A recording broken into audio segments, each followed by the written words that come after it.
Homélie du Père Gilbert Adam sur l'Évangile selon saint Jean, chapitre 12, versets 44 à 50. Alors Jésus s'écria, celui qui croit en moi, ce n'est pas en moi qu'il croit, mais en celui qui m'a envoyé. Et celui qui me voit, voit celui qui m'a envoyé. Moi qui suis la lumière, je suis venu dans le monde pour que celui qui croit en moi ne demeure pas dans les ténèbres. L'Évangile nous donne la lumière de Dieu dans toute sa beauté, et Jésus attend que sa parole, transcrite dans nos cœurs, s'incarne dans nos vies à nouveau. Cette parole vivifiante et vivante ne change pas, elle est éternelle. C'est devant elle que nous paraîtrons devant le Père, le moment venu. Chaque conscience sera confrontée à la parole dans ce qu'elle aura fait, en conformité avec les commandements de Jésus. Dans l'examen de conscience, nous laissons advenir la tendresse de Dieu qui nous dit la fidélité de notre vie à la parole du Christ. Notre Dieu est un Dieu riche en miséricorde. Il prend plaisir à nous ouvrir les bras et à pardonner nos fautes. La parole de Dieu est féconde, elle agit dans l'Église qui prie, elle illumine la communauté. Détachez pour moi Barnabé et Saül en vue de l'œuvre à laquelle je les ai appelés, est-il dit à ceux qui prient.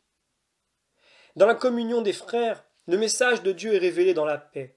C'est ainsi que se réalise l'œuvre de Dieu. De notre fidélité à Jésus va dépendre notre fidélité envers Dieu et envers la communauté. Nous continuons la lecture de l'Évangile. Si quelqu'un entend mes paroles et n'y reste pas fidèle, moi, je ne le juge pas, car je ne suis pas venu juger le monde, mais le sauver. Celui qui me rejette et n'accueille pas mes paroles aura, pour le juger, la parole que j'ai prononcée. C'est elle qui le jugera au dernier jour.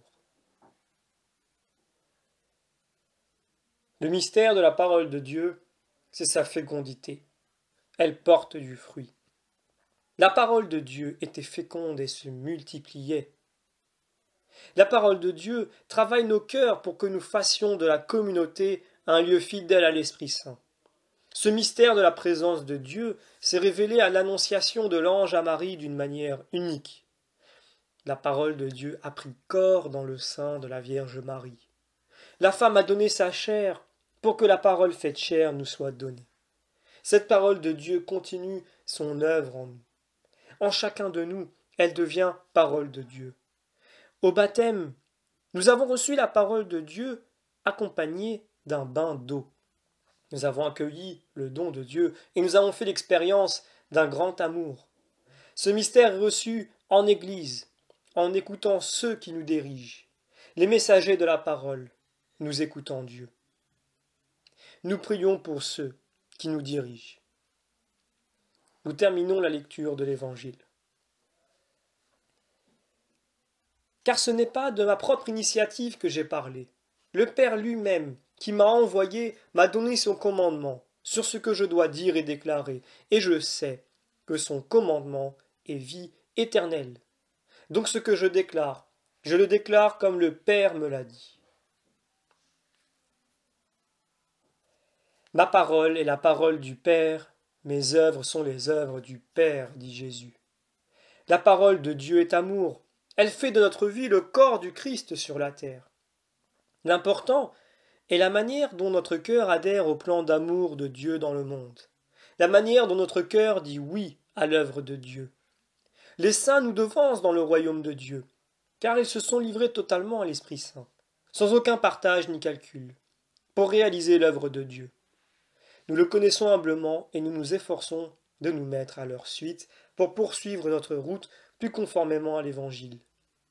Par la grâce du Christ immolé pour nous, nous réalisons l'œuvre invisible du Dieu vivant.